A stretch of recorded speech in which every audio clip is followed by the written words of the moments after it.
¿Cómo están? Muy buenos días, a todos los que nos están siguiendo en esta transmisión en vivo, en la que vamos a compartir un espacio bastante interesante. Y antes de mencionarles acerca de este espacio, pues presentarles a la maestra que nos va a acompañar el día de hoy en esta entrevista, que creo nos va a aportar bastante información acerca de la psicología en ajedrez, la maestra internacional Diana Real. ¿Cómo está, maestra? Muy buenos días, qué gusto tenerla acá compartiendo este espacio con todos nosotros. Hola a todos, buenos días, pues muy contenta. Esta es la época del año en la que otra vez tenemos una hora de diferencia, entonces a mí me tocó un poquito despertarme más temprano, pero siempre me emociona muchísimo estar aquí porque siempre tenemos a gente muy, muy cool y el día de hoy no es la excepción. Claro que sí. Y hoy día en realidad, pues creo yo que va a ser una información no solamente para ajedrecistas per se, sino también para padres de familias, deportistas, entrenadores, facilitadores y, ¿por qué no?, también masificadores del ajedrez, porque se va a tocar un tema bastante importante que es la parte psicológica, que creo yo Sí. todos debemos tener un poco al respecto y que usted también le ha pasado, maestra, como profesora, entrenadora y también deportista. Sí, así es. Yo creo que es una parte muy importante que a lo mejor cuando comunicamos sobre el ajedrez a gente que no conoce no lo contamos tanto, o sea, decimos más lo de la memoria, lo de ver varias situaciones, pero la verdad es que yo creo que un ajedrecista a lo largo de su vida se va conociendo gracias al ajedrez y pues quién mejor para platicarnos lo que una doctora que se ha dedicado a eso, que aparte es maestra FIDE y bueno, ya mejor te dejo a ti presentarla porque creo que vale la pena decir más datos. Claro que sí, no solamente es una maestra FIDE de ajedrez, sino que también, y creo que lo más llamativo, es que ha realizado un doctorado en un aspecto importante de la psicología, que ya nos va a comentar un poco más al respecto. Incluso también es presidenta de la Comisión de la Mujer y el Ajedrez de la Federación Española Wow. de Ajedrez. Y bueno, nos va a compartir el día de hoy un poco acerca de su experiencia y cómo estos conocimientos pues le han permitido generar espacios de ajedrez novedosos, porque incluso también va a compartir un poco acerca de un libro que ya lo vamos a ir escuchando. Entonces, con ¡Ah, qué ustedes, emoción! sin más preámbulo, ya le presentamos y le damos la bienvenida a la Woman FIDE, Maestra María Rodrigo Yanguas, que nos va a estar acompañando hoy día. Maestra, ¿cómo está? Muy buenos Oh. días y bienvenida a este espacio que está siendo organizado pues por la Zona del Rey. Hola Diego, hola Diana, hola a todos los que estáis aquí conectados. La verdad que muy contenta de poder charlar aquí. Estamos hablando de los horarios, aquí ya son las 5 de la tarde, así Ok. que Ah, bueno, a la hora ya de... y nada, pues un placer estar aquí, estar ahorita hablando con todos vosotros, haciendo preguntas, que creo que es lo bonito de las entrevistas. Tanto vuestras preguntas como todos aquellos que están aquí conectados en directo y bueno, pues charlar sobre la magia que se esconde detrás del ajedrez. Claro, y hoy día justo nos comentaba, bueno, que son las 5 de la tarde, entonces un domingo por la tarde. ¿Cómo se encuentra el día de hoy? ¿Cómo han venido las expectativas para este espacio que vamos a compartir con todos los seguidores de nuestras redes sociales y también de la Zona del Rey? Pues hace bastante frío aquí en Madrid porque estamos en invierno y he ido esta mañana a dar una vueltecilla y apretaba el frío ya. Imagino. Pero bueno, ahora ya en casa con la calefacción que se está mucho mejor, pero bueno, es un día soleado, así que nada, con energía, además el sol que da como mucha vitalidad. Y nada, pues con ganas, ¿no? De que llegara a las 4 de la tarde aquí horario español y poder hacer esta entrevista. Pues qué alegría tenerla aquí con nosotros el día de hoy. Gracias. Esperemos que las preguntas estén tranquilas y que se disfrute mucho. Claro que sí. Justo conversaba yo con Diana, maestra, y Diana me mencionaba que justo había participado en una exposición que brindó la Zona del Rey, ¿no es cierto, maestra Diana? Eso es. La semana pasada estuve también bueno, fueron 2 horas en las que hablamos un poco sobre los aspectos psicológicos del ajedrez de ese nuevo libro que he publicado, No te enroques. Y bueno, yo creo que para mí fue una experiencia muy bonita. Yo espero que a cada uno se me tire un bichillo por ahí del ajedrez, de trabajo, ¿no? De como el ajedrez no es tanto ajedrez deportivo, que es una parte pues muy bonita y que yo soy ajedrecista, Diana también, Diego también, ¿no? Sí, sí, Estamos sí, sí, acá todos amamos ese deporte, sí. Eso es, pero cómo podemos darle una vuelta, ¿no? Y poder entender el ajedrez, pues también las virtudes que tiene como una forma de entrenamiento cognitivo y entrenamiento emocional y como una escuela de vida para luego desarrollarnos como personas. Me encantó eso. Creo que muchas veces Yo el otro día, digo, nada que ver, ¿no? Pero estaba platicando con una persona que admiro mucho y me decía, es que lo que me encanta de tu generación, de las generaciones nuevas, es que antes de decir, o sea, antes era más normal decir, yo soy ingeniero, o yo soy maestro, o yo soy tal, y ustedes dicen lo que les gusta, entonces a mí me encanta decir, yo soy ajedrecista y me imagino que ustedes son parte de mi club y eso es buenísimo.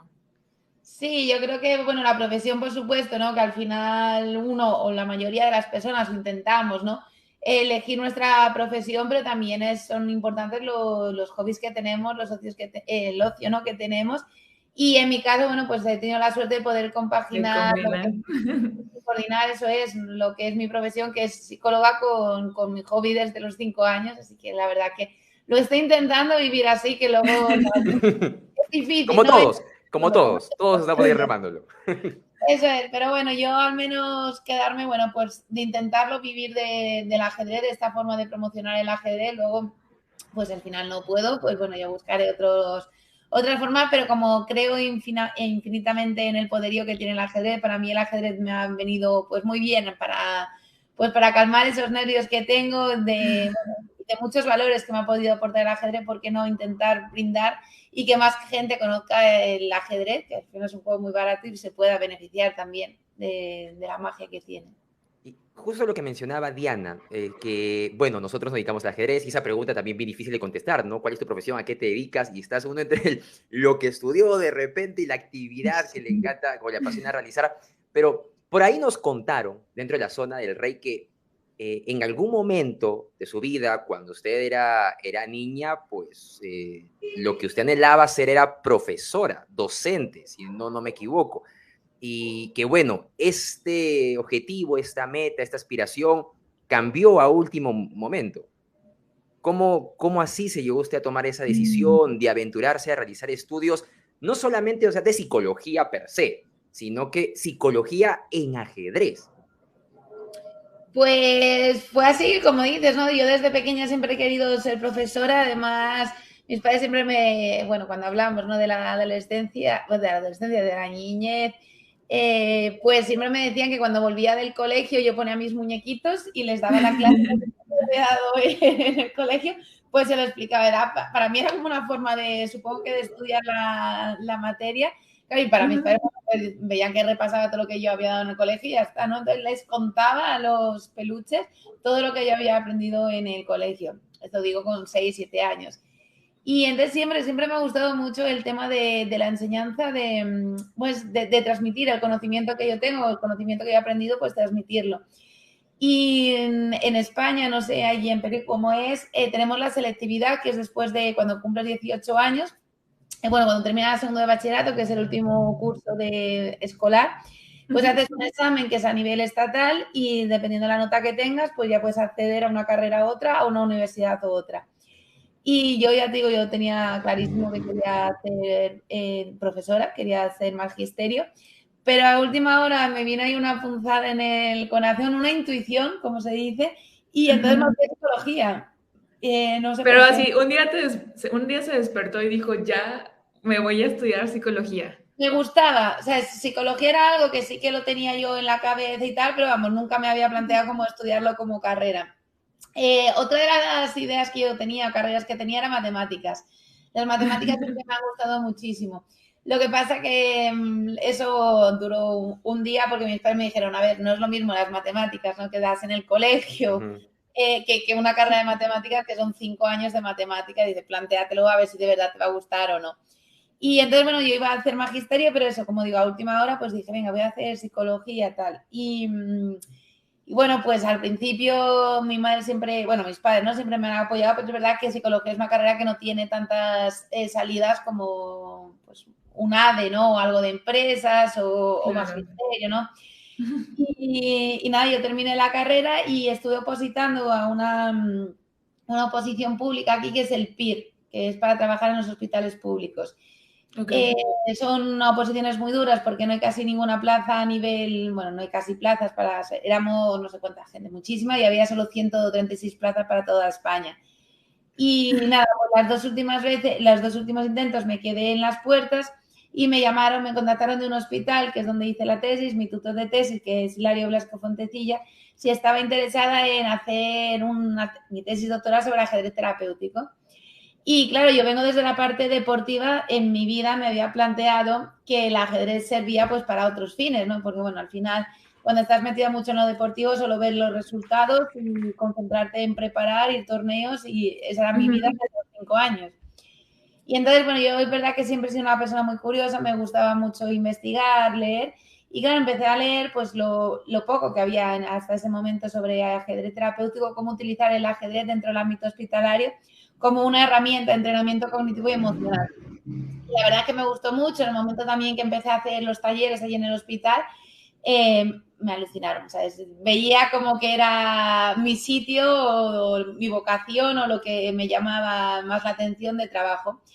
Y pues a partir de ahí, pues la tesis doctoral hay una parte que está enfocada sobre ajedrez terapéutico, y cuando terminé la tesis, pues supe que quería dedicarme a esta parte, más de promoción del ajedrez y en un futuro, bueno, seguir haciendo estos talleres terapéuticos. Y para los talleres, ¿usted tiene una metodología específica? ¿Cada uno de los talleres es diferente? ¿Cómo es esta parte de los objetivos de un taller? Eso nos intriga mucho. Bueno, yo creo que lo importante, o para mí había como 3 principios básicos que intentaba cumplir. Todo fue por ensayo y error, ¿no? Porque no... Okay. Como el primer taller fue pobrecitos, Claro, y luego voy a ir aprendiendo. claro, yo venía de la parte deportiva, es verdad que estaba leyendo mucho cómo se podía utilizar el ajedrez, entonces claro, pues eso vas evolucionando y después de 5 años pues ya al final tienes tu bagaje. Para mí había 3 principios básicos que había que cumplir en todas las clases. El primero era la sorpresa, que creo que también es, la sorpresa siempre engancha, ¿no? A cualquier persona, es decir, que cada lunes cuando yo los daba era totalmente diferente al lunes anterior. Okay. Que no fueran siempre las mismas actividades, sino hay veces, obviamente, ¿no? Que se repetían, pasado 2, 3 meses, pero intentar hacer como mucha variedad, que no los alumnos, los pacientes llegan al hospital y decir, vale, toca clase de ajedrez, pongo las piezas y ya está, no.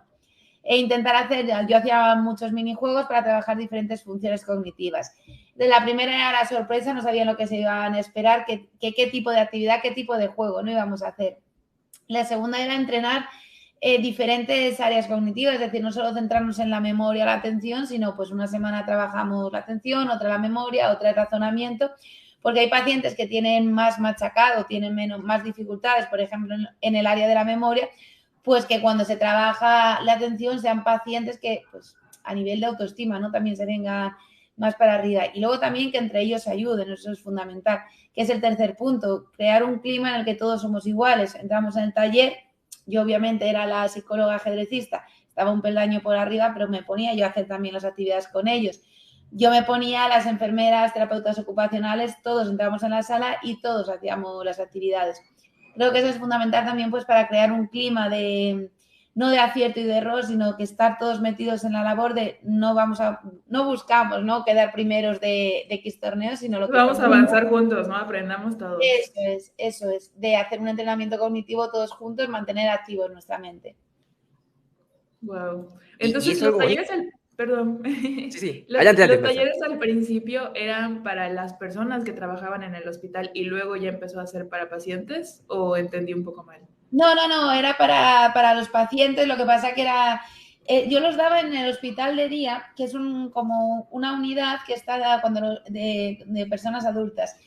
Los pacientes estaban en el hospital ingresados de psiquiatría y antes de pasar a la vida normal, por decirlo de alguna forma, tenían esta área en la que realizaban diferentes tipos de actividades de entrenamiento cognitivo y también a nivel de medicina, a nivel de medicación, y hacían un seguimiento. Y aquí los pacientes pues estaban hasta que se recuperaban más o menos, y luego ya iban ya salían, ¿no? Y les daban el alta.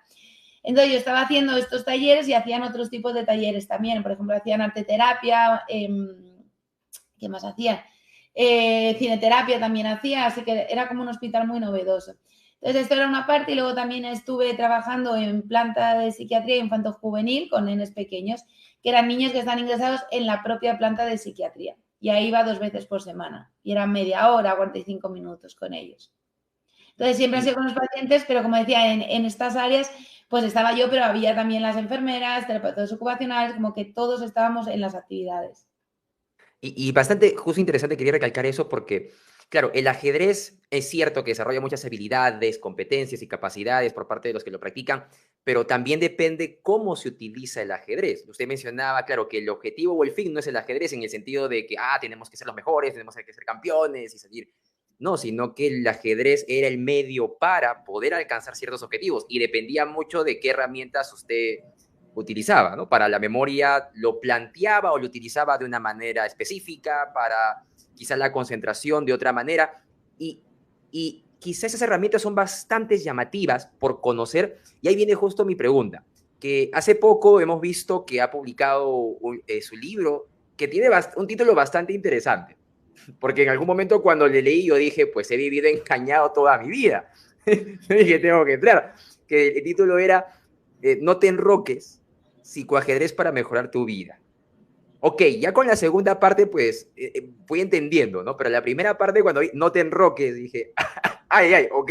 Desde de chiquito me dijeron que me enroque, no, sí, me mintieron. Con razón perdía, ¿no? Con razón estaba perdiendo, entonces ahí está el secreto. Y es un nombre bastante llamativo. Más aún para los que empiezan, para todos en realidad, pero más para los que apenas están empezando a conocer el ajedrez, porque justo ese es uno de los principios que se comparte a los estudiantes: desarróllate y enrócate pronto. Me da curiosidad porque así como en algún momento durante gran parte de su niñez, adolescencia, juventud, tuvo como meta y como aspiración ser docente y cambió así la idea, me da curiosidad también cómo es que vino esta idea o surgió esta idea para ponerle No te enroques. ¿Fue todo un proceso? ¿Tiene relación con el contenido del libro? ¿Fue que ya tenía un título específico y una mañana se levantó y dijo, no, voy a ir en contra de todo, no te enroques? ¿Cómo fue esa idea? Pues es curioso, bueno, la editorial con la que he publicado es HarperCollins. Para mí, claro, era algo como muy novedoso, ¿no? El tema de los libros, de escribir un libro, ¿no? Porque nunca me imaginé en mi vida, bueno, quizá cuando fuera más mayor, escribir un libro. Y entonces, bueno, pues vas pasando por departamentos. Y entonces llegué al momento de que teníamos que elegir un título.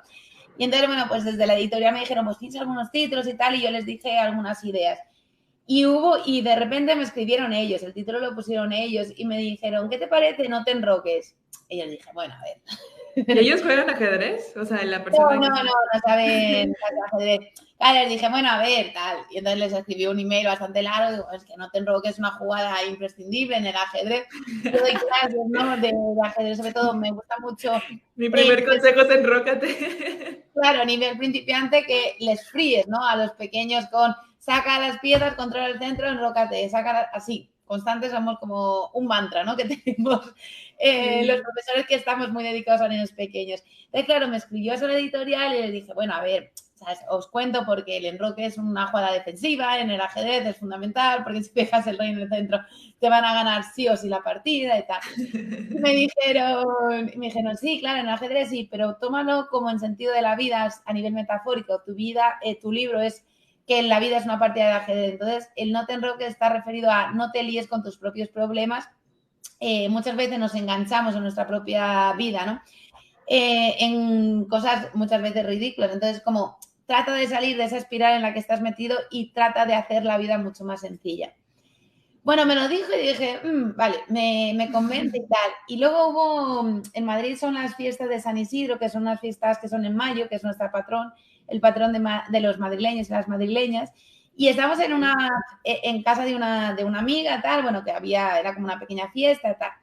Y entonces me acuerdo que estábamos como hablando, tal, y era en una terraza. Y yo estaba en un lado de la terraza y un amigo estaba en otro lado. Y de repente me dice, Mary, que no te enroques. Y dije, qué raro. En plan, ¿por qué me dices no me enroque cuando yo jamás le había dicho a nadie lo del título? En plan, no te enroques porque estaba yo como hablando en bucle, ¿no? Okay. Vale, perfecto, ya es una señal, ¿no? El libro se tiene que llamar No te enroques porque una persona random, ¿no? Ha asociado el no te enroques como no te líes con lo que estaba contando y tal. Y así surgió. Entonces, el lunes dije, vale, ya definitivamente el título del libro va a ser este. Fue una señal. O sea, una señal divina dijo, no te enroques, queda. Total, y ahora lo he escuchado, por ejemplo, el otro día, bueno, hace un mes o algo así, en el Congreso de los Diputados, un ministro tal dijo no te enroques también. Y dije, bueno. Ok. Gracias por el cherry, ¿no? Gracias. Y by the way, mi libro. Sí, pero la verdad es que me gusta mucho y sobre todo como que es muy impactante. Es verdad que para los ajedrecistas nos choca, pero si lo vemos desde fuera, además un título que no se te olvida, ¿no? No te enroques, no te líes. Sí, honestamente a mí tampoco no se me olvida el título ni desde la exposición, no te enroques, ya queda impregnado. Porque, Sí. claro, aunque el objetivo no es enseñarte o decirte que no te enroques de manera literal, pues sí toca ese paradigma y ya queda en la memoria. Es verdad. Y bueno, la primera parte del libro ya la platicamos, perdón, del nombre del libro ya la platicamos, y la segunda parte del libro habla más de ciencia, ¿no? Esta parte de psicoajedrez. Entonces, ¿a qué tipo de público está dirigido este libro? Bueno, está dirigido a todos los públicos en general. Ok. No hace falta saber ajedrez, que esa es la típica pregunta Sí. que me hacen. No, o sea, no enseño ajedrez, incluso les dije, ¿no? A la editorial, porque el enfoque era como, son mis vivencias a nivel como psicóloga, como entrenadora y como ajedrecista. Es decir, que no hay ninguna apertura, no hay ningún medio juego. Utilizo el tablero del ajedrez como una metáfora ante la vida, pongo situaciones en un tablero de ajedrez, pero en el que el nivel, o sea, no hace falta. Y lo decía incluso cuando estaba haciendo el libro, tal, la editorial estaba enfocada, en plan, no es para enseñar ajedrez, pero les dije, bueno, dejemos poner al menos el anexo, en el que lo único que hay de ajedrez es que aparecen los movimientos del ajedrez, por si alguien se anima a jugar al ajedrez, pues que tenga ahí como la chuletilla para saber ajedrez. Pero es lo único que hay en el libro de propiamente ajedrez. Así que es un libro que va para todo el mundo.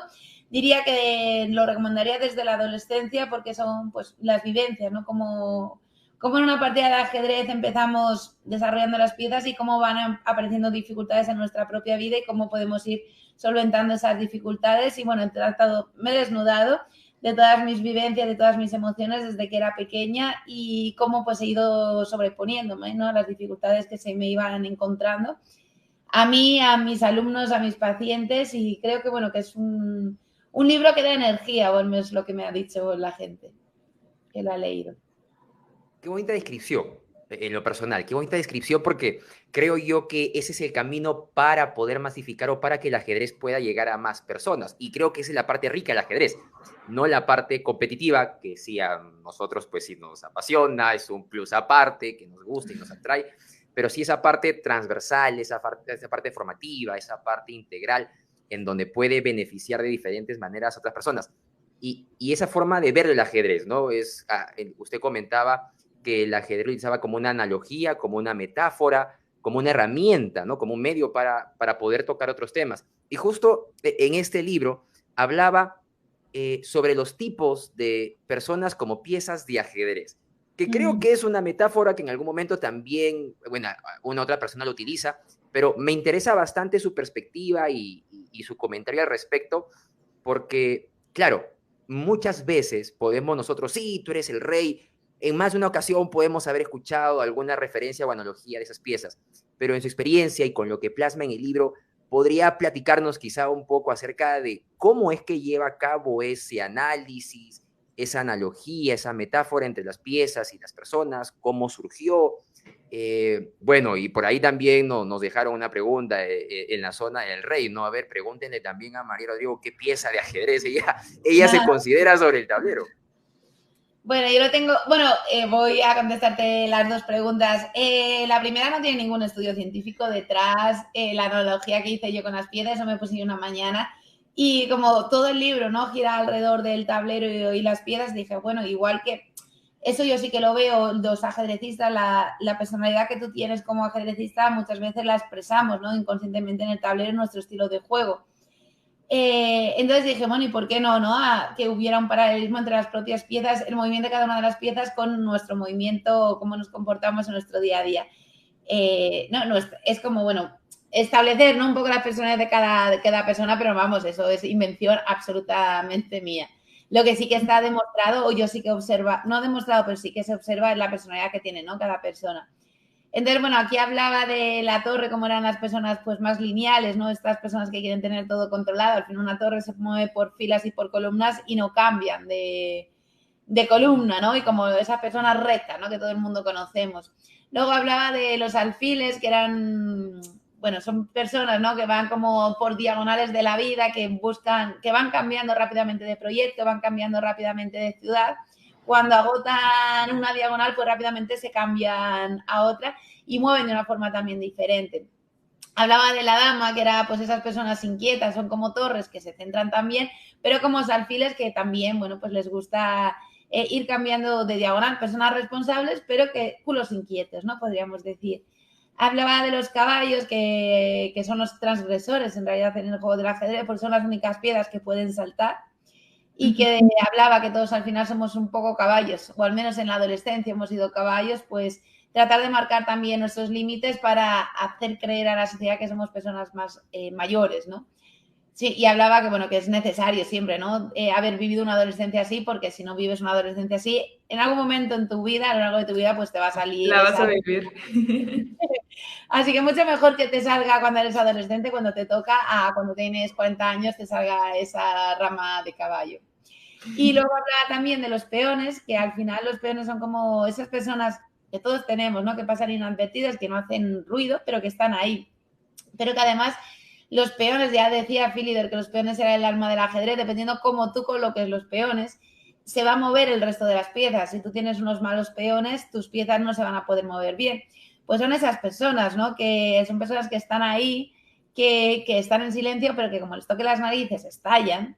Y de repente el resto, ¿no? De las piezas o el resto del grupo, incluso tú mismo, imagínate un alfil de casillas blancas que tiene todos sus peones en casillas blancas. De repente tu alfil no se mueve, ¿no? Entonces, como esas personas inadvertidas, pero que son fundamentales en tu vida y en la vida de la sociedad. Y luego, por último, después tenemos al rey, pues a los egocéntricos, a los ombliguillos del mundo, que piensan que son los más importantes del tablero. ¿Que con qué pieza me relaciono yo? Yo me relaciono con la dama. Yo soy una culo inquieto, me gusta estar trasteando y ir cambiando también de ciudad, de proyecto, engancharme a un proyecto un mes, luego cambiar, picotear de todo un poquito. Así que yo me consideraría la dama. No sé vosotros si queréis decir, Diana y hay una parte que hay una parte que igual me gustaba mucho de la dama cuando leí el libro, y era que son las personas que todos queremos tener en nuestras vidas. Entonces no mencionaste esa parte, pero qué bueno que eres una dama. Bueno, porque son personas más elocuentes, ¿no? Más... Sí, el que te divierte, el que te cambia, el que te abre el mundo, porque ellos lo son así. Sí, está muy cool. Bastante bonito, ¿no? O sea, sí, justo agradecerle también esa explicación de recalcar, ¿no? Que nos comparte ella desde su perspectiva, su punto de vista, su invención. Y claro, en otros casos, y sí mencionarles en el libro y en las exposiciones que hemos tenido con la doctora María Rodrigo, cómo nos comparte su experiencia, su experticia, por ahí sus ideas propias, pero también investigaciones que a mí me encanta, en lo personal a mí me encanta. Esas investigaciones y esas papers que sirven como antecedentes, como base para que nosotros podamos seguir trabajando sobre eso, y de verdad es un aporte bastante grande el que ha hecho, y le he podido escuchar, y también el libro acerca de esa rama del ajedrez, ¿no? Eso iba a decir, que tampoco es como que yo me lo haya inventado sin nada de conocimiento de psicología. María lo escribió con base en todo lo que ha estudiado, con base en lo que en ese momento sintió. Entonces, a mí me gustó mucho. Ahora cada vez que conozco a una persona voy a decir, creo que esa es una torre. ¿Qué pieza eres? Hola, ¿cómo estás? La primera pregunta para salir, ¿qué pieza eres? ¿Qué pieza te consideras? Siempre dicen, ¿no? Que los psicólogos lo típico que dicen, me estás psicoanalizando cuando conoces a alguna persona y tal, dices, tú como psicólogo piensas, ¿no? Que ves una persona y estás todo el rato diciendo, es que esta persona... Y no hacemos eso los psicólogos. Por supuesto que no, es verdad que obviamente el bagaje, ¿no? Que tenemos a nivel de conocimiento, cuando estás hablando con una persona, pues piensas, bueno, esta persona es más de este tipo, más... Pero no está toda tu cabeza ahí buscando, ¿no? Claro, no. Somos más naturales. Pero bueno, creo que quedó graciosa, incluso en el libro. Yo la escribí como un poco más de pasada, o sea, hablaba, pero no tanto.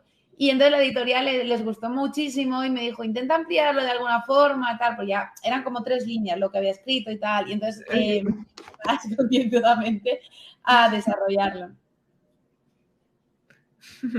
Bueno, Diego, nos quedamos esperando a que nos digas qué pieza eres. No escapes. Bueno, hasta una primera parte, ¿no? Hasta una primera parte, estoy todavía ahí dudando. No soy, creo que descartaría la torre, ¿sí? No soy muy lineal.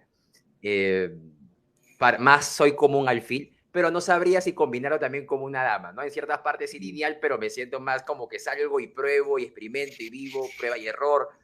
Ahí estoy en esa duda, ¿no? O si soy un peón en séptima que no sabe qué promocionar, no lo sé todavía. Ahí lo estoy mapeando.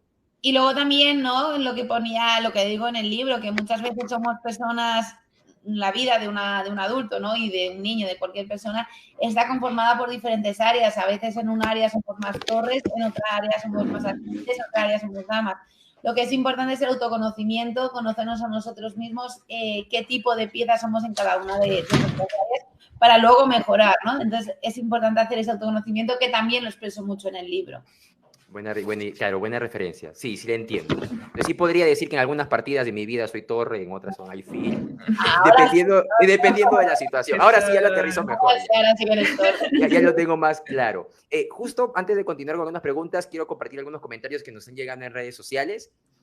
Por ejemplo, de Víctor, que nos manda un saludo, Diana, y también, bueno, es una gran entrevista. Hola, y agradecido Víctor. con María Rodrigo por su tiempo y el espacio que nos está compartiendo. Y tenemos 3 preguntas, justo relacionados a los temas que hemos estado comentando. La primera de Jonathan, en donde nos pregunta, ¿qué tips psicológicos nos puedes sugerir aplicar con niños o niñas que son ansiosos con el manejo de su tiempo? Imagino que se refiere al tiempo del reloj, cuando están jugando ajedrez. Bueno, el reloj, ¿no? Es el peor enemigo de... Creo que a mí me encanta, ¿no? Yo creo que en el momento que sabes jugar con el reloj, o sea, nos estresa y no nos estresa, porque yo me acuerdo cuando éramos, ahora son digitales los relojes, pero cuando éramos pequeños era el reloj del tic-tac, y a mí ese tic-tac en realidad como que me calma, ¿no? Porque es una identidad con algo que ha estado en tu vida todos los días, ese tic-tac, tic-tac. Con el tema de los niños pequeños, normalmente, yo por la experiencia que tengo, lo normal es que los niños muevan muy, muy, muy rápido, y luego llega un momento con 11, 12 años que se produce un cambio en la cabeza, y es el momento en el que empiezan ya a pensar más.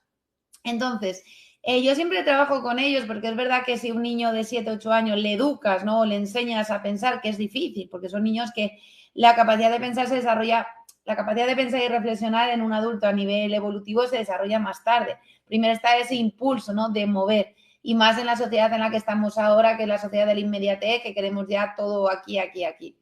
Entonces, formas de trabajar, de que el nene piense, a mí me gusta mucho hacer un registro y marcarnos objetivos. Lo que no podemos pensar es que si un niño nunca ha pensado, decirle, bueno, en esta partida tienes que pensar 1 hora, porque no lo va a conseguir, ¿no?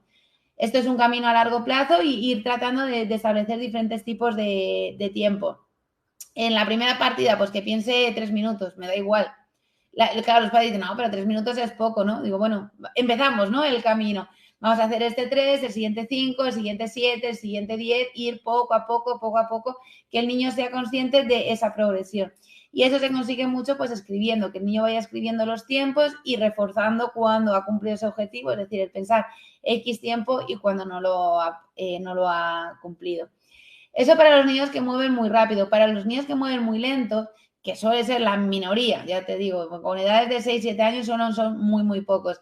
Hay que ver, hay que realizar un análisis, el entrenador, o si se trabaja con un psicólogo deportivo, ver exactamente en qué están invirtiendo ese tiempo para pensar. Porque muchas veces detrás de una pensada de 20, 30 minutos pueden ser inseguridades, sobre todo son inseguridades del niño, mover perfeccionismo, es decir, que el niño tenga todo controlado y eso le genera ansiedad, porque el ajedrez es incertidumbre. Hasta que no ves el mate en 3 jugadas y sabes que hay un mate en 3 jugadas y que no, incluso ahí te queda aún, ¿no? La esta de a ver si se me ha ido alguna jugada. Pero tú, en el ajedrez intentamos tener todo bajo control, y es una cosa que es imposible, porque hay tantas jugadas infinitas que muchas veces se nos escapan jugadas del adversario que nosotros no lo teníamos registrado, y es incertidumbre. Entonces, muchas veces los nenes que piensan tanto es que detrás hay ese miedo o el intento a la perfección. ¿Cómo trabajarlo? Obligarles a mover. Ya está. Decirle que cada minuto tiene que mover. Da igual lo que haya pensado o no haya pensado, tienes que mover. Entonces, al principio cuesta mucho, ¿no? Porque ellos se sienten muy seguros teniendo todo controlado, pero haciéndoles ver que no ocurre nada. no pasa nada, ¿no? Entre comillas, luego ya iremos perfeccionando. Pero no pasa nada porque no se analicen todas las líneas a la perfección, sino que es importante tener ese tiempo para después, al final de la partida, poder tener tiempo para rematar la partida. Porque el problema de estos nenes es que luego no tienen tiempo para una posición de verdad que es crítica. Entonces, si consigues guardar ese tiempo, pues es mejor. Y luego también es importante que en las planillas, en las hojas, apunten el tiempo que piensan en cada una de las jugadas, para saber en qué jugada han invertido tiempo. Porque es verdad que hay posiciones en las que es necesario estar 20 minutos pensando, porque es una movida, ¿no? Lo que hay en el tablero. Pero en otras posiciones, jugar ABC, o jugar el alfil a C4 o el caballo F6 es lo mismo. Entonces, pues tratar de entender qué es lo que hay detrás. Y luego acostumbrarle. Yo me acuerdo que desde pequeña yo en las clases jugaba con reloj. Entonces, utilizar el reloj, aunque sea un estrés, porque claro, tienes que mover, ¿no? El reloj te está diciendo que tienes que mover. Creo que es fundamental jugar al reloj y acostumbrar a jugar al reloj porque es un elemento más del juego. Están las piezas, pero tú tienes que tener esa capacidad de gestionar el tiempo y decir, tengo 10 minutos, pues en 10 minutos tengo que administrarlo el tiempo. Y eso se aprende en las clases. Y lo que hay detrás, ¿no? Me gustó esa palabra, esa frase, y ver lo que hay detrás. Porque justo con la pregunta que hizo Jonathan, se me viene a mi mente un estudiante de intercambio que tuve en una universidad, estudiante de psicología, y que, bueno, ahí ya me preocupé porque decía, wow, para poder conversar ese tema va a estar bien complicado, me va a sacar ventaja.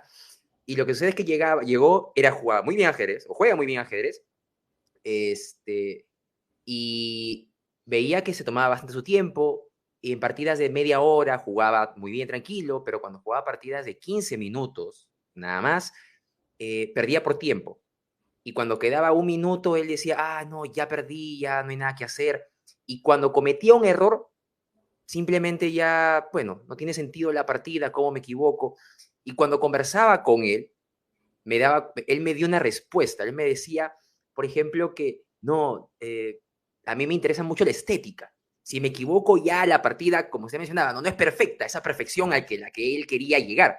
Ya no es perfecta, la parte estética la perdí y demás. Y yo le pregunté, pero ¿qué es lo más importante acá en la partida? ¿En la estética o la victoria? O sea, ¿tu objetivo cuál es? ¿Tu objetivo no es ganar? No, la estética. Entonces, cada uno es un mundo diferente que hay que escarbar, que hay que conocer, con el cual hay que conversar, ¿no? Y por último, sí es cierto, hay que lanzarlos, como dice el ingeniero Barcos, hay que lanzarlos a la piscina, hay que forzarlos a que juegue y en un momento, después de tantos diálogos y demás, dije, juégame rápido. Y empezó a jugar rápido. Pues ahí hay que decirle, pues hay que mejorar para poder hacer las jugadas buenas más rápido. Sí.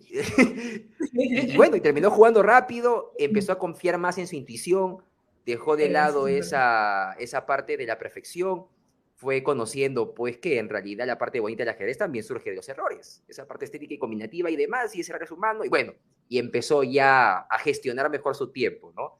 Pero sí, como cada persona, estudiante, niño, joven, es un mundo diferente con ideas diferentes. Justo Diana, también Víctor tiene otra consulta, no sé si la podrías compartir con la doctora. Claro, dice, ¿qué sugerencias se le puede dar a un jugador que tiene problemas para gestionar sus emociones y es difícil que sea parte de un equipo? Bueno, es súper interesante, ¿no? La pregunta. Estabas diciendo, Diego, te iba a decir algo y se me ha hecho un borrón al último comentario que habías hecho. Cuando me venga a la mente, porque te iba a decir algo en relación a lo que... Ah, vale, ya lo sé, ya ahora contesto a ver. La pregunta. La perfección es algo que creo, está surgiendo más en esta última etapa, porque, bueno, nosotros creo que tenemos más o menos la misma edad y nosotros nos hemos criado sin módulos. ¿Qué quiere decir? Que la perfección era nuestro entrenador y nuestro entrenador y nuestro adversario, ¿no? Entonces, bueno, no era tan perfecto porque, bueno, el entrenador te podía decir, pues mejor que mover el alfil era mejor mover la torre y la dama aquí y fin, ¿no? ¿Qué ocurre ahora? Que es que ahora tienes una maquinita que te dice exactamente, ¿no? No hay discusión. No hay discusión, ¿no? Y te dice, esa jugada es menos 0,08, peor que la otra. Y tenías esta otra que era 0,02, ¿no? O sea. Desde ahí se crea esa perfección. Antes la perfección era que, pues como digo, ¿no? A nivel más subjetivo. Entonces creo que eso los niños están, y la gente, ¿no?, que se está iniciando en el mundo del ajedrez está muy condicionado con ello. Y yo ahí lo que recomiendo es coger partidas de los cracks, más de los cracks, ahora está el Tata Steel, ¿no?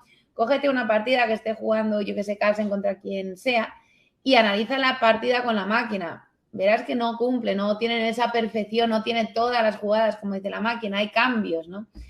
Y pensar que todos somos humanos, que es muy difícil hacer todas las jugadas de la máquina, porque es que es una máquina, ya está. Entonces es muy importante el tema de la perfección y creo que es un debate súper interesante y yo por la observación, ¿no?, que es algo que viene de ahora, que antes no teníamos esa perfección. Interesante, porque sí, Sí. me lo ha dicho cuando decía, profe, acá me equivoqué, ¿por qué? Porque el módulo me dice, sí, sí es cierto, ¿no? Y hay que disputar, y hay que luchar y encontrar las herramientas para decirle, ok, pero el módulo es una máquina, Eso es. es Tú no. humano, trabaja Hay que diferente. mostrarle una de esas posiciones que a mí me encantan porque yo soy muy agresiva en mi juego, donde el Ok. módulo se vuelve loco porque tienes muchas piezas, o sea, como un sacrificio muy extraño. Ahí se vuelven locas las computadoras y dices, bueno, o sea, ni siquiera ellas pueden entender esto. Claro. Ahí está Entonces, tu perfección, mira. Eso es. o hay posiciones finales donde tienes una pieza de menos y establas, no hay nada que hacer y te marca la ventaja, ¿no? Entonces ahí empiezas a entender un poquito. Eso es. Y, Entonces, bueno, con aprender a jugar con el módulo, que es súper importante y no nos enseña, ¿no? En general no nos enseñan, simplemente te enseñan a meter la partida en el módulo y no, vamos a ver qué hay detrás del módulo, cómo funciona el módulo y que es un robot, que es que no nos olvidemos de eso, que es un maldito robot. Sin emociones. cerrado, ahí. Entonces, Y con respecto a la consulta que hacía sí, Víctor de los problemas de gestionar las emociones al momento Hablando de emociones. sí, de las partidas, y que me gustó, la segunda parte creo que a todos nos hizo ese, uy, es ya. difícil que sea parte de un equipo. Esa pregunta un poco difícil que manda Víctor. Bueno, las emociones, ¿no? Al final siempre digo que el ajedrez, y he empezado, ¿no?, esta entrevista diciendo que el ajedrez es un entrenamiento a nivel cognitivo y también a nivel emocional, porque te tienes que conocer emocionalmente, saber lo que estás sintiendo en la partida para controlar y regular esas emociones, porque si te dejas invadir por las emociones, al final tu juego va a ir a peor porque te va a invadir, ¿no?, esas emociones. Y también el hecho de saber ganar y el saber perder. Cuando tú ganas, enfrente tienes una persona que ha perdido. Tienes que saber aprender a empatizar con esa persona, pues para que la afecte lo menor posible dentro de que, bueno, pues ha perdido, ¿no?, una partida de ajedrez. Y otro de los aspectos claves, que para mí es una de las máximas enseñanzas que me ha dado el jugar el ajedrez, la tolerancia a la frustración, el hecho de que tienes que perder y ser resilientes. Pierdes un montón de partidas, creo que pierdo más partidas de las que he ganado en mi vida. Y saber que tienes que seguir y sigues, ¿no?, colocar las piedras y tienes que echar para adelante.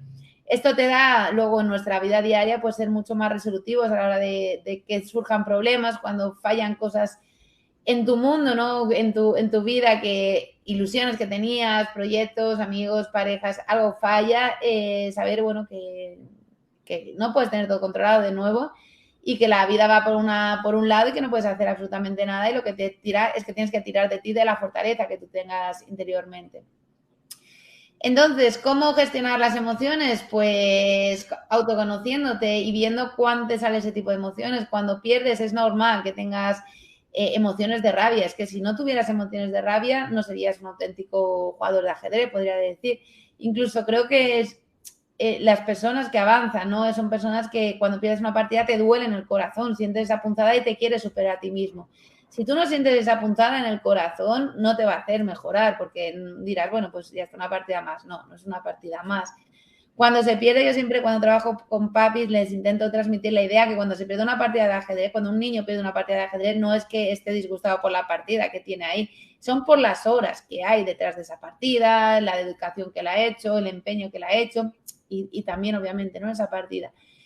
Entonces, bueno, es importante autoconocerse a sí mismo. Y luego la otra pregunta dice, que sea parte de un equipo. Bueno, hay gente que no sabe jugar en equipo. Entonces, si tú no sabes jugar en equipo, duele, ¿no? Pero hay que ser, ¿cómo se dice? Hay que ser claros en esta vida, iba a decir la palabra. Y si una persona, su comportamiento el comportamiento de una persona con un equipo hace que se diluya la magia que se tiene en el equipo, oye, pues con todo mi alma, pero quizás no puedes jugar en equipo hasta que no te adaptes, ¿no? Hasta que no veas que estás jugando en un equipo. Y esto es importante porque es verdad que el ajedrez es un juego individual, pero también tiene una parte de juego colectivo. Cuando juegas en equipo, tu punto es fundamental, pero tienes que contar con el punto del equipo. Te tienes que apoyar mutuamente dentro de un equipo. Entonces, bueno, hay gente que está mejor en unos equipos y si no, pues decir que no, que no puedes jugar. Y adicional a esta pregunta que hace Víctor, que tiene que ver con gestionar las emociones, Jan Castillo hace una pregunta un poco relacionada, pero más específica con un caso en concreto, que dice, hay niños que cuando pierden la dama en una partida o durante una partida, ya no quieren jugar bueno, ya no están jugando con ese mismo ánimo que tenían al comienzo de la partida. Y la pregunta de Jan es, okay, ¿qué hacemos en ese caso? Imagino que lo que él quiere saber es cómo logramos que el deportista, a pesar de que haya perdido la dama, pues le afecte, pero no disminuya esos ánimos con los que inició la partida y no lo perjudique de esa manera. Bueno, yo entiendo, ¿no? Que cuando te dejas una pieza, tu ánimo cae en picado y si te dejas la dama, más aún, ¿no? Pero volviendo un poco a que os decía, ¿no? De meter las partidas de las partidas de los grandes maestros en el módulo, un ejercicio que a mí me gusta mucho es tratar de coger partidas de los grandes o gente que para los peques sean referentes, que no tiene por qué ser Carlsen, Nakamura, Wesley So, puede ser el vecino de al lado, no hace falta. Y ver cómo algunas partidas en las que iban con muchísima desventaja han conseguido remontar la partida o al menos hacer tablas por ese empeño, por el tema de seguir. Entonces, que vean cómo la partida no termina hasta que se firman los papeles y se dan la mano, sino cómo esa lucha, el tratar de seguir poniendo en dificultades al rival, a veces hace que se pueda ganar. Incluso, ya te diría que en algún momento, porque a todos nos ha pasado de ir ganando de una pieza y el rival de repente te complica y acabas perdiendo la partida, decirle, fíjate, analizar la actitud que ha tenido el rival contigo, que estarás muy cabreado, pero luego se analiza, cómo ha sabido, ¿no? Pues seguir peleando, intentándolo por todos lados. Entonces creo que los ejemplos son muy, muy importantes. Pero bueno, entendiendo, ¿no? También que si se deja una pieza, pues entiendo que duela y que no vas a estar lo mismo de feliz, ¿no? Que cuando no te has dejado una pieza. Tiene su derecho el deportista de sentirse un poco mal, pero importante ese ejemplo, ¿no? Bajar quizá el pedestal a otros jugadores, maestros, deportistas y ver que así como uno puede perder la dama, pues todos, me incluyo, podemos perder una pieza en algún momento. Y maestra Diana, sí, a todos nos pasa. Maestra Diana, una última pregunta para compartirle de los que han escrito en las redes sociales, de Máximo Laura. Bueno, pues dice, felicidades, doctora. Una pregunta. Con sus palabras, ¿cómo podría resumir su libro? Gracias. Pues muchísimas gracias, Máximo. Pues lo he dicho, ¿no? Según como el libro está enfocado, está escrito de un lenguaje muy fácil de leer y son mis vivencias como psicóloga, como entrenadora y como ajedrecista, todo, bueno, las dificultades, bueno, que la vida es una parte de ajedrez, las dificultades, las alegrías que he ido encontrando por el camino en estas tres ramas. Y eso es el libro, es un libro de ajedrez, es un libro de vivencias y es un libro muy práctico en el que también planteo algunos retos, entrenamientos cognitivos, todo muy, muy práctico y que creo que muchos de vosotros lo podéis aplicar en vuestro día a día, en vuestra vida, también se puede aplicar a nivel eso, en la propia vida, pero a nivel también de escuela y utilizar el ajedrez como una forma de entrenamiento. Perfecto. Gracias, maestra. Entonces la respuesta, Máximo. Maestra Diana. Perfecto, pues vamos a continuar con nuestras preguntas. Igual si llegas a alguna otra sería muy interesante ponerlas. Me gustaría retomar un poquito el tema de la confianza, que de hecho hablaba Diego, ¿no? En el ejemplo de, bueno, y luego fue confiando en su intuición esta persona, ¿no? Y por eso movía más rápido. De hecho, en el libro se hace mucho como hincapié en el tema en diferentes aspectos, por ejemplo, cuando usted cuenta cómo aprendió a jugar ajedrez y cómo se enganchó del juego gracias a que sintió que su entrenador confiaba en usted, o cuando le dices a sus alumnos que confíen en ellos mismos cuando tienen una tarea difícil por delante. Creo que hay un ejemplo de ponerse en el traje de cazafantasmas, ¿no? Y el primero es, primero confía en ti. Entonces, con base en su experiencia, ¿cómo cree que repercute en un jugador de ajedrez este tema? ¿Y cómo podemos mejorarlo? Bueno, la confianza es fundamental en el ajedrez como en nuestra propia vida, ¿no? Confiar en el poderío que tiene cada uno, cada persona es totalmente diferente a la de al lado. Incluso hermanos, ¿no? Que se hayan criado en la misma, que tienen los mismos genes, la mayoría de los genes, ¿no? La misma sangre, que han vivido en el... Los mismos padres, ¿no? Claro, a nivel cultural, ¿no? Que se ha criado igual, pero cada uno es totalmente diferente, cada uno tenemos nuestras virtudes, nuestros fallitos también, nuestras taritas, como lo llamo yo, pero confiar, ¿no? En esas potencialidades que tiene cada persona y tratar de meter muchísima caña y meterle, pues centrarnos en esas potencialidades porque es lo que nos va a seguir avanzando. Entonces, un aspecto importante de trabajar es la confianza. Con todas estas cosas que hemos dicho, la confianza se ve mucho. En el tema de aguantar las partidas, aunque tú te dejes una pieza, si tú confías en tu capacidad, lo vas a intentar 100%. Que es normal, ¿eh? Que hay momentos, tú puedes ser una persona con confianza y que tu confianza en un momento empieza a tambalear y no eres seguro de ti mismo. Eso pasa muchísimas veces. Pero construir una base de confianza es muy, muy importante y la confianza está también muy relacionada con la autoestima que tiene una persona. Si tú tienes poca autoestima, es raro que tengas poca confianza en ti misma, pero si tienes una buena autoestima, si te quieres por dentro, si te quieres como, no a nivel físico, no, sino a nivel entero, ¿no? Como de tu cabeza, de tu actitud ante la vida, sueles arrastrar confianza en ti mismo. Y la confianza, como digo, también va variando. Hay momentos en la vida, momentos en torneos de ajedrez que tienes más confianza. Cuando las cosas parecen que no, que van funcionando, se tiene más confianza. Y también la confianza se trabaja. Yo puedo tener mucha confianza en algo que soy experta porque, bueno, sé tanto de eso que confío en mí, en mi capacidad, ¿no? Por ejemplo, en el ajedrez también la confianza va muy unida a la cantidad de horas que estás trabajando. Si tú estás trabajando mucho, pues vas a tener mucha confianza en tu juego porque sabes que hay un trabajo detrás. Entonces podemos trabajar la confianza con trabajo, literal, o sea, estudiando, viendo partidas, o sea, en general haciendo todo el trabajo que tiene que llevar una gestión de un torneo. ¿Y hay alguna otra cosa adicional a esto que podamos hacer? Pues sí, claro, trabajo, me refiero a trabajo a nivel de aprender ajedrez y también a trabajo a nivel cognitivo. Eso con un psicólogo se trabaja mucho, ¿no? Cuando un psicólogo clínico, psicólogo deportivo, ver las potencialidades que tiene una persona, enfocarte en ellas y muchas veces, muchos nenes adultos, yo estoy más enfocada a trabajar con niños, no son conscientes, ¿no? De las cosas que tenemos porque nuestra sociedad a día de hoy es muy machacante y se centra mucho en las partes negativas, dejando muchas veces a un lado esas partes positivas que tienen. El colegio siempre es, y tienes que hacer esto, y tienes que hacer no sé cuándo, y es que has hecho esto mal. Pocas veces no se premia cuando un niño o una niña hace cosas buenas. Entonces, tratar de sacar esa potencialidad, como digo, ¿no?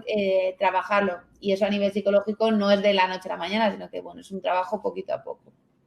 Claro. Muchas gracias. Ahí, Diego, perdón. Sí, porque me quedé pensando y claro, lo que usted mencionaba acerca de mostrarle partidas, en el caso de la pregunta que hizo Jan de lo que pierde la dama, una manera, y relacionado con lo que usted menciona, de mejorar la confianza, desarrollar la confianza en el deportista ante una pérdida, no llamarle fracaso, pero quizás descuido en la partida, es a través de datos o información concreta. Porque si yo sé, si a mí mi entrenador, mi profesor me ha dicho, me ha mostrado casos reales en donde con dama de menos no pierden, empatan o ganan, y incluso, como he visto en algunos casos y en algunos papers también de otros colegas, en donde a través de data estadística me muestran, hey, pierde la dama, estás en desventaja, las probabilidades están en tu contra, pero hay una tanta probabilidad, hay un tanto margen que puedes ganar si cumples esto es. Ok. Entonces, a pesar de que estoy en una situación en desventaja, perjudicial, pues el saber qué caminos tengo, ¿no? O el saber qué rango de probabilidades o posibilidades están presentes, pues me genera una confianza para seguir jugando. Y bueno, complementando lo que nos comenta Rubén, en base también al comentario que decía Jan, ¿no? Si un niño pierde su dama en el juego, debe saber que su oponente también puede perder su dama. la partida hay que seguirla, se puede perder, ganar, empatar, ahogarse, quedar tabla, darse la mano, pues muchas cosas más ahí que se pueden dar y hay que seguir jugando hasta el final. Y bueno, pero un aspecto también importante es, hay que ser realistas, ¿no? No hay que decir, bueno, pierdes la dama, oye, pero que puedes ganar. Bueno, a ver, lo normal es que pierdas, ¿no? Vale, vamos a ser realistas. De antemano, ¿no? Claro, lo normal es que pierdas, pero oye, vamos a intentarlo, ¿no? Yo siempre digo que si el rival quiere el punto, que se lo gane de verdad, que no se lo tires así como si fueras un feriante, ¿no? Oye, que se lo luche de verdad y que te demuestre que tenga una pieza, un caballo, una dama de más, pero o que te gane demostrándotelo. Entonces, el tema de los ejemplos es importante, pero también siendo conscientes, ¿no? No engañando tampoco, porque engañar al final le puedes engañar por una partida, pero luego te sale. O sea, no confías, ¿no? En una persona que te está vendiendo un escenario cuando ese escenario en realidad no se sustenta en ninguna base. Humo, no, en pocas palabras, humo, claro. Cuidado con vender humo, porque luego y sobre todo siendo entrenadores, ¿no? Si tú estás vendiendo humo, luego hace que tu alumno, tu pupilo no confíe en un momento en ti porque dirá, bueno, es que mi entrenador siempre dice tal y es que luego nunca se cumple. Vamos a ser realistas, ¿no? Con la situación. Ese famoso tú puedes, no, sí, tú puedes. No, o sea, sí puedes, si tengo un rival mayor, más fuerte, tú puedes, pero mira esto, de rango de esto, él juega esto. Hay muchos aspectos que hay que considerar para que esa confianza no se convierta en algo destructivo para el estudiante o el deportista. Una carga muy grande, claro. Lo que dices, ¿no? El mundo wonderful que nos intentan vender también, que si tú haces tal cosa te lo vas a conseguir. Bueno, claro. Hay factores, ¿no? Que no influyen. Lo que es importante, poner todo el asador, ¿no? Todo lo que tú tengas en tu potencialidad, todo lo que tú puedas controlar, intentarlo, pero de ahí a conseguirlo, como ganar o perder una partida, ¿no? La gente piensa que ganar depende de ti, oye. Ojalá. Depende un poco más del rival, ¿no? De sus errores.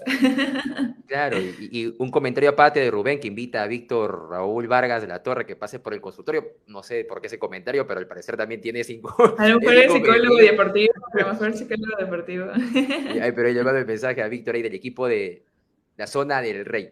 Maestra Diana, tenemos... De hecho, justo iba a comentar, ya estamos próximos a llegar al horario, entonces creo que te parece que hagamos 2 preguntitas más ya para cerrar. Sí, ahí cerrando.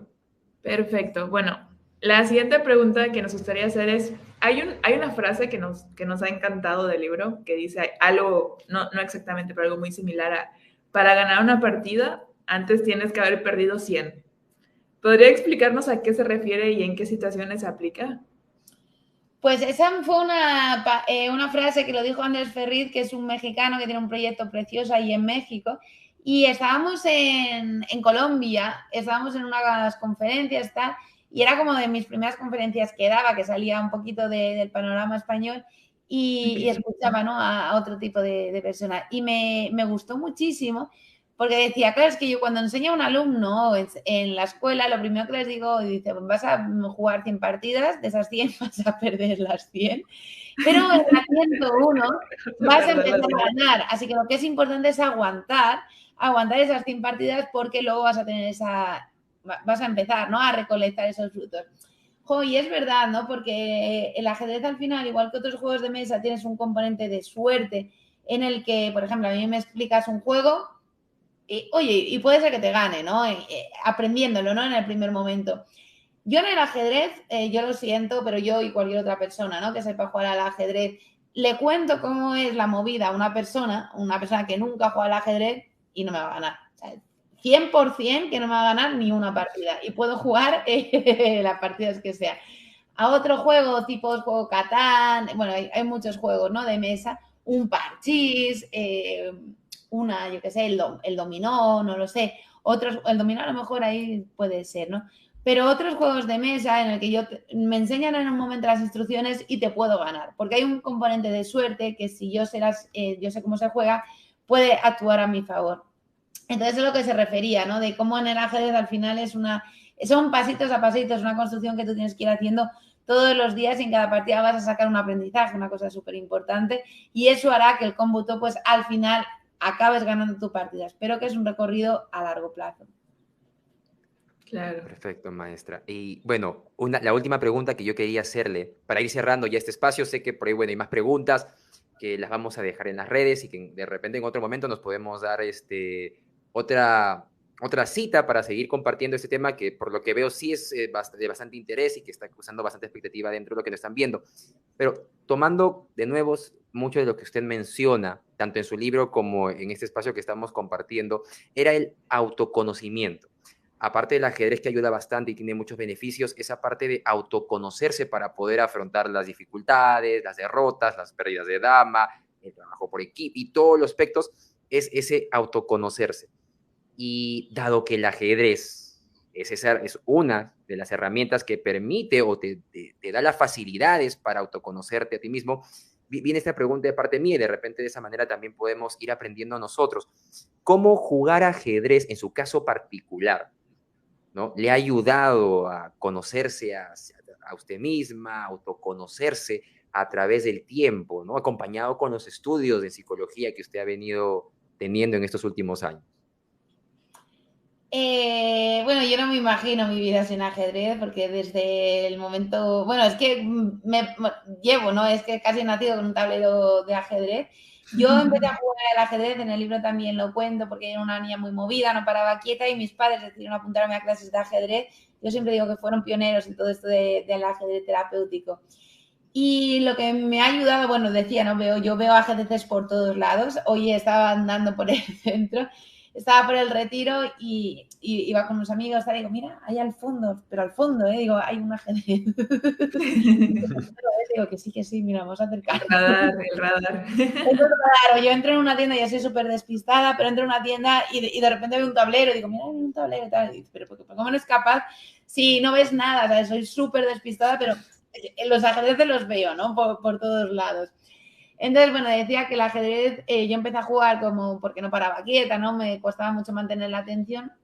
Y yo lo que he notado es que, bueno, gracias al ajedrez, ese entrenamiento a nivel cognitivo atencional, soy capaz de estar 5 o 6 horas en una biblioteca centrada estudiando algo, comparado pues a lo mejor cuando iba a la biblioteca, en la universidad y tal, mis amigas y amigos a la hora, ¿no? Tenían que hacer descanso, yo era capaz de estar ahí de tirón y sabiendo, ¿no? Que estoy estudiando bien. A nivel de la resolución de problemas, creo que también soy una persona que, comparado, como os digo, con gente de mi círculo, soy muy resolutiva. En momentos máximos no sé, de tensión, ¿no? O tal, como que mi cabeza se vuelve muy fría y digo, no, es que hay que hacer ABC porque es que es así, es que no hay otra opción o las otras opciones son peores. Y eso me lo ha dado el ajedrez. En el ajedrez nosotros tenemos un plan, el rival nos juega una cosa que no nosotros hablábamos, ¿no? Que no podemos tener todo controlado, que de repente se nos escapa, ¿no? de nuestro control, y hay que ser muy resolutivos en poco tiempo, que tienes un tiempo para actuar.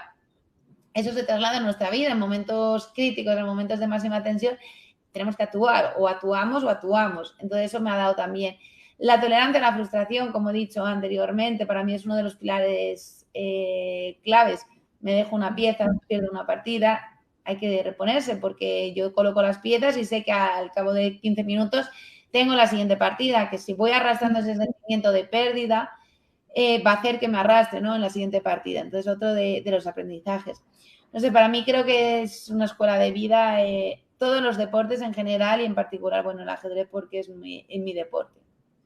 Perfecto, maestra. Muchas gracias. Y bueno, antes de terminar este espacio que hemos compartido, para los que estén interesados y me vienen preguntando también de parte interna, este libro, No te enroques, que de nuevo no es un consejo de manera literal, que no te enroques, o sea, algo más profundo, para que lo tienen que leer el libro, que ya hemos compartido un poco respecto a ello, que deseen comprar entonces en su libro No te enroques, psicoajedrez para mejorar tu vida.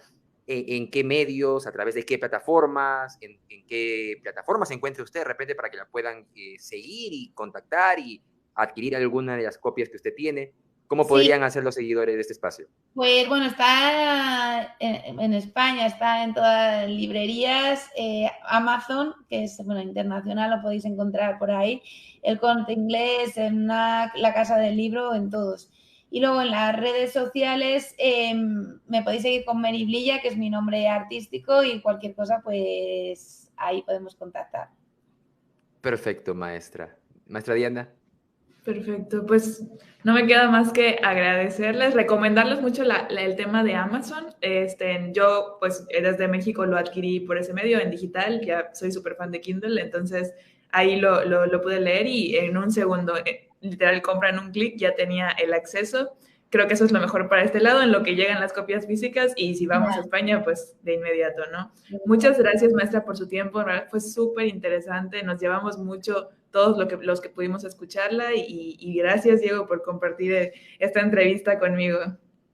Gracias a ustedes también, de verdad, maestra, un gusto, un placer haber compartido ese espacio, esa parte lúdica que menciona y herramientas también que me encantó que desarrolla, si no me equivoco, de ajedrez terapéutico para esos pacientes psiquiátricos, que creo que es uno de los caminos también por los cuales tiene el ajedrez, y qué bonito que usted lo esté desarrollando con todo ese background que tiene para poder dárselos.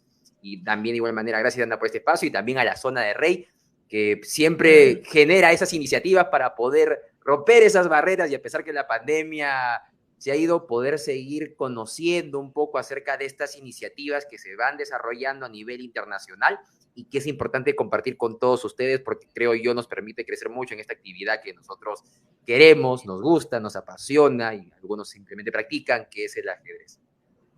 Pues muchísimas gracias también, Diana, Andrés, por esta entrevista. La verdad que así que se me ha pasado volando esta hora. Espero que, bueno, hayamos sacado todos conclusiones, hayamos sacado todos aprendizajes, que de todo se aprende. Muchísimas gracias a todos los que han estado aquí siguiéndonos, los que nos vean después. Y nada, como digo, a cualquier cosa, pues, bueno, agradecer a la Zona de Rey, por supuesto, estas iniciativas que son fundamentales, pues, para que cada vez haya más gente que conozca el ajedrez, los beneficios que tiene el ajedrez. Y nada, pues encantadísima de estar aquí con todos vosotros. En las redes sociales estamos, así que cualquier cosa, pues, me decís. Perfecto. Listo. Nos vemos entonces. Cuídense mucho. Buen domingo, y ya nos vemos para otra oportunidad. Igualmente.